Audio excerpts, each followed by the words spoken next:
So మిత్రులారా,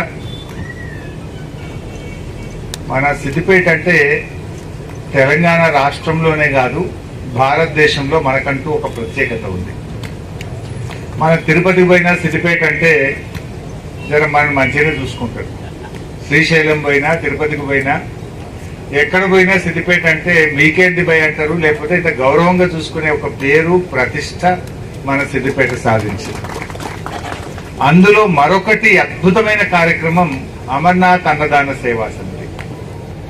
అమర్నాథ్ అన్నదాన సేవా సమితి మన సిద్దిపేటలో ప్రారంభమై దక్షిణ భారతదేశం నుంచి అమర్నాథ్ లో పోయి లంగర్ పెట్టి ఆకలితో మలమలలాడే వ్యక్తికి కడుపు నిండా అన్నం పెట్టింది ఒకే ఒక్క లంగర్, సిద్దిపేట లంగర్.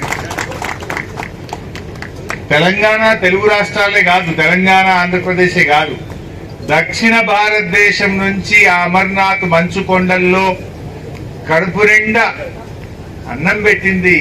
మన ఆ గౌరవం, ఆ ప్రతిష్ట కూడా మన సిద్దిపేటకే దక్కింది. జనరల్ గా అన్నం అనేది మనం బాగా కడుపు నిండిన తర్వాత పరమాన్నం పెట్టినా అది పెద్ద ఎక్కదు. బాగా కడుపు నిండా మంచి భోజనం తిన్నాక ఏం ఇంకెక్కువ పాయసం పెట్టినా, ఇంకేం పెట్టినా అదంతా పెద్ద మనకు టేస్ట్ అనిపించదు.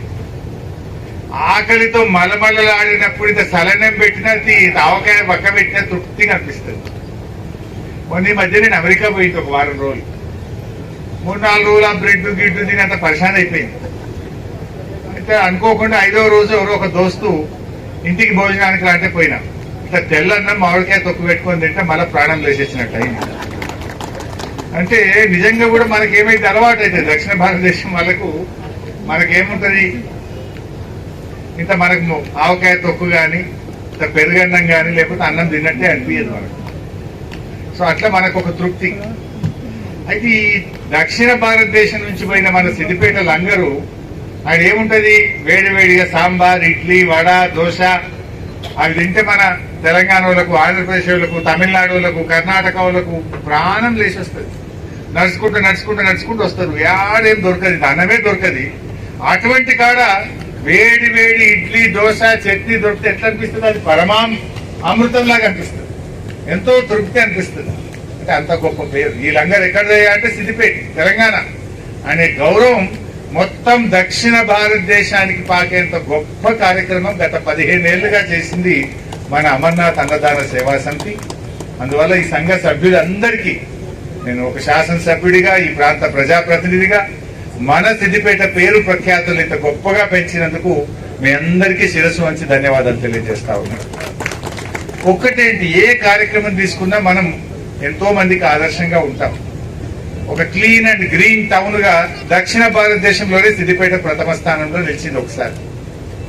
అట్లా ఏది చూసినా మన సిద్దిపేట చెట్ల పెంపకంలో ఫస్ట్ ఉంటది, క్లీన్ అండ్ గ్రీన్ లో ఉంటది, అమర్నాథ్ సేవా సమితిలో ఉంటది, కేదార్నాథ్ సేవా సమితిలో ఉంటది, హనుమాన్ దీక్షా పరులకు కూడా భిక్ష పెట్టే కార్యక్రమం కూడా సిద్దిపేట రాష్ట్రానికి, దేశానికి ఆదర్శం. ఎందుకంటే ఎక్కడ కూడా హనుమాన్ దీక్షా పరులకు మనలాగా రామరాజ్ ట్రస్ట్ పెట్టి దానికి ఒక బిల్డింగ్ కట్టి, అసలు ఎన్నేళ్ల కింద స్టార్ట్ అయినాం, సిద్దిపేటలో స్టార్ట్ అయినాకనే భిక్ష కార్యక్రమం యావత్ తెలంగాణ అంతా కూడా స్టార్ట్ అయింది. ముందు మనమే ఆదర్శం. 41 రోజుల పాటు ఆ స్వాములకు భిక్ష పెట్టే గొప్ప కార్యక్రమం కూడా సిద్దిపేటనే స్టార్ట్ అయింది.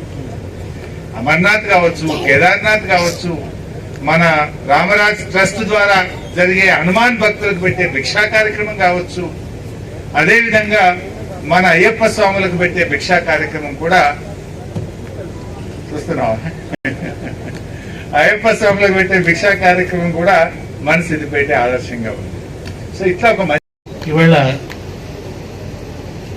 అమర్నాథ్ కు ఇక్కడి నుంచి మీరు పంపుతున్నది సరుకులతో నిండిన లారీ కాదు, మీరు పంపుతున్నది సిద్దిపేట సేవా నిరతిని, ప్రేమాభిమానాలను మోసుకెళ్తున్న రథం పంపుతున్నారు ఇక్కడి నుంచి.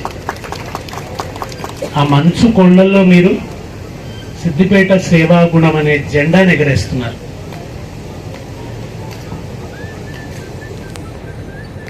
అక్కడ అమరనాథుడు హిమ రూపంలో, మంచు రూపంలో లింగంగా ఉన్నాడు. మంచుకుండే లక్షణం ఏమిటి? కరిగిపోవటం. మనకు ఉండాల్సింది కూడా కరిగే లక్షణం ఉండాలి, హృదయం కరిగే లక్షణం ఉండాలి. మనిషి బండరాయిలాగా ఉండద్దు, మనసులాగా ఉండాలి. హిమముకు ఉండే లక్షణం ఏంటంటే సూర్యరశ్మి సోకగానే అది కరిగి నీరవుతుంది, నది అవుతుంది. ఆ నది భూమిని తాకితే దానికి కర్షకుని చెమట కూడా తోడైతే ఆ మన్ను అన్నం అవుతుంది. ఆ అమరనాథ లింగం అందరికీ అన్నం కావాలనే సందేశాన్ని ఇస్తున్నది. ఆ సందేశాన్ని అమర్నాథ్ సేవా సమితి అందుకున్నదని నేను భావిస్తున్నాను. ఇక్కడ ఇవాళ ఈ సభా వేదిక మీద ఒక మంచి సమన్వయం కనిపిస్తున్నది. ఆకలి తీర్చే అమర్నాథ్ సేవా సమితి, ఆపదల్ని ఆదుకునే హరీష్ రావు గారు. అంటే ఇది నేనేదో ఆయన ముఖస్థుతి కోసం చెప్పలేదు. హరీష్ రావు గారికి నాకు మధ్య ముఖస్థుతి చేయాల్సినటువంటి అవసరం అది లేదు మా మధ్య. దానికి అతీతమైంది మా మధ్య ఉన్న బంధం. ఆయన మెప్పు పొందడానికి 2 మాటలు మాట్లాడాల్సిన అవసరం నాకు లేదు. నేనే కాదు, ఎవరిని అడిగినా చెప్తారు. ఉదయం అమర్నాథ్ అన్నదాన సేవా సమితి ఇది సుమారుగా 15 సంవత్సరాల కింద 2011వ సంవత్సరంలో పురిటి పోసుకున్న ఈ స్వచ్ఛంద సేవా సంస్థ. ఇది మంచుకొండల్లో అన్నప్రసాదాన్ని అందించాలనే ఒక సత్సంకల్పంతో నిర్మాణమైన ఒక మహా సంస్థ. నిజంగా ఈ అమర్నాథ్లో అన్నదానం పేరు చెప్పుతూనే శరీరం మీద ఉన్న వెంట్రుకలన్నీ నిక్కి నిక్కి చూస్తాయి.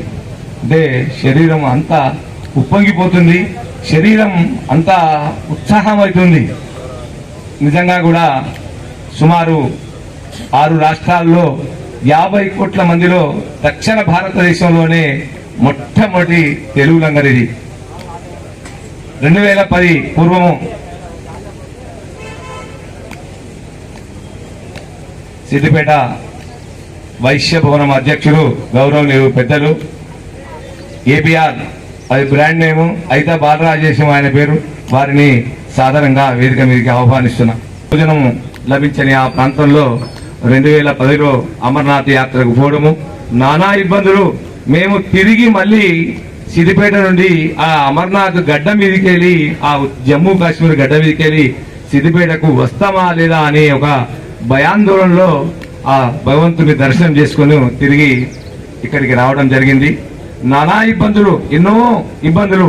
5 రోజులు అన్నాహారాలు లేక పేగులన్నీ మటమట కాలిపోయి కళ్ళన్నీ సొట్టలు బారి శరీరం అంతా బక్క చిక్కి ఆ ప్రాంతంలో ఏమి దొరకక అస్తవ్యస్తకు గురైన ఆ సందర్భాన్ని తలుచుకొని నెమరు వేసుకొని, స్వామి, ఈ దక్షిణ భారతదేశంలోనే అత్యధికంగా వచ్చే యాత్రికులు, ప్రపంచంలోనే క్లిష్టమైన భయంకరమైన సాహసోపేతమైన యాత్రలో మనం ఎందుకు ఈ అన్నప్రసాదాన్ని అందించకూడదు అనే ఒక సత్సంకల్పాన్ని ఏర్పరచుకొని వచ్చే 2011వ సంవత్సరంలోనే ఆ జమ్మూ కాశ్మీర్ పురిటి గడ్డ మీద, ఆ జమ్మూ కాశ్మీర్ గడ్డ మీద ఈ పోరాటాల గడ్డ, సిద్ధులకు రససిద్ధులకు సద్బుద్ధులకు చోటై కోటై మేటై వెలిసిన ఈ సిద్దిపేట పట్టణం నుండి ఆ అమర్నాథ్లో అన్నప్రసాదం అందించే ఆ అన్నదాన సేవా సమితిగా ప్రారంభించడం జరిగింది. నిజంగా ఎంతో గొప్ప విషయం. చాలా ఆటంకాలను ఎదుర్కొన్నాం, ఎన్నో కష్టాలను ఎదుర్కొన్నాం. నా లేదు, నువ్వు లేదు, భాష లేదు, యాస లేదు, మనకు అక్కడ ఎవరు దొరకది. మనం బస్ ఆపి అలా 5 నిమిషాలు అర్ధగంట సేపు నిలబడితే పత్తరు వాళ్ళ అని ఉంటారు.